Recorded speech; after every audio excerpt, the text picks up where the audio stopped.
As pesquisas têm comprovado que o movimento do corpo afeta diretamente na química do cérebro.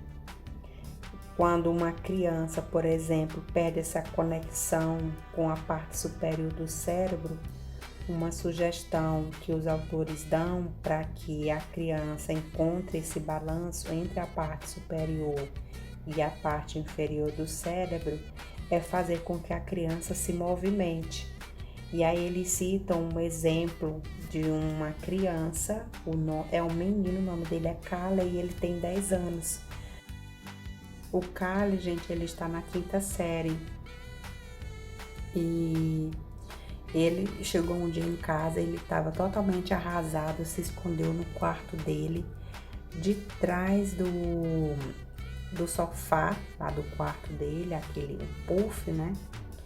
E a mãe dele foi olhar no quarto, viu o que estava acontecendo, viu que ele estava lá atrás e ela sabia que ele precisava de fazer as tarefas de casa dele, mas ele ficou reclamando, dizendo que ele tinha lição demais, que ele não estava conseguindo fazer aquele monte de tarefa. E a mãe tentou encorajar ele para que ele se levantasse, sentasse na mesa e continuasse estudando, mas ele continuou reclamando até que ele falou mais alto: é demais.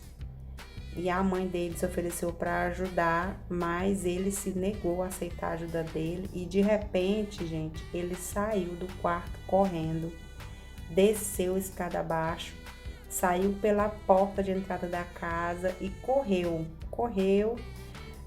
Aqui no livro diz que ele correu várias quadras, né? E aí depois ele voltou de volta para casa. Quando ele voltou para casa, que ele se acalmou, aí a mãe dele preparou um smorgas, fez aquela um smorgas não, um sanduíche, né? Porque eu falei aqui em sueco. A mãe dele usou daquela estratégia, né? Ela não utilizou aquela conversa logo de cara, ela foi pelas laterais ali, ofereceu um lanche para ele, para que ele se acalmasse. E quando ele se acalmou, ela perguntou por que ele saiu daquele jeito, correndo, saiu pela porta de entrada da casa. E ele falou que ele não sabia por que ele fez isso, mas que ele achava que ele precisava correr, que ele achava que se ele corresse, ele ia se sentir melhor e aí ele ia conseguir fazer a tarefa dele. E ele diz que depois que ele fez isso, ele conseguiu fazer. Então, quando o Kale correu, ele treinou a integração do cérebro dele entre a parte superior e a parte inferior do cérebro. Ele já estava ali naquela situação da Praia do Caos.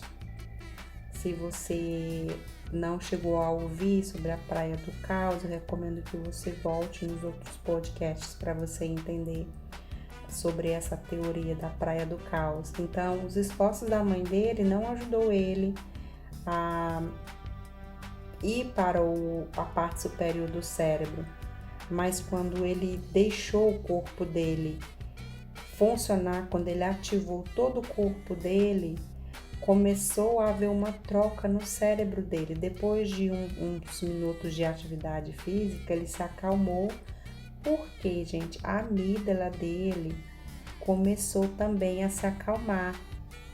Lembra que a gente falou sobre a amígdala? Então, quando ele começou a movimentar, mexeu também na amígdala dele.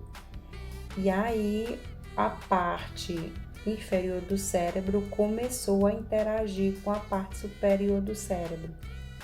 E as pesquisas mostram também que nós podemos trocar nossa condição emocional quando nós trocamos a nossa condição física, por exemplo, através de movimentos ou de relaxamentos. Os autores explicam aqui como, por exemplo, se você tentar sorrir 1 minuto, você vai se sentir mais feliz. Se você respirar muito rápido com respirações básicas, você vai começar a sentir ansiedade. E se você respirar devagar, profundamente, inalando, você vai se sentir mais calmo. O nosso corpo, ele é cheio de informações e todas essas informações, elas são mandadas para o nosso cérebro. Tudo o que a gente vive, os sentimentos, tudo começa no corpo. Se você gostou desse assunto, deixe o seu like, comente com seu feedback. Se inscreva também no meu canal se você ainda não é inscrito e ative as notificações para não perder nenhum conteúdo. O podcast completo está nas plataformas descritas nesse áudio-vídeo.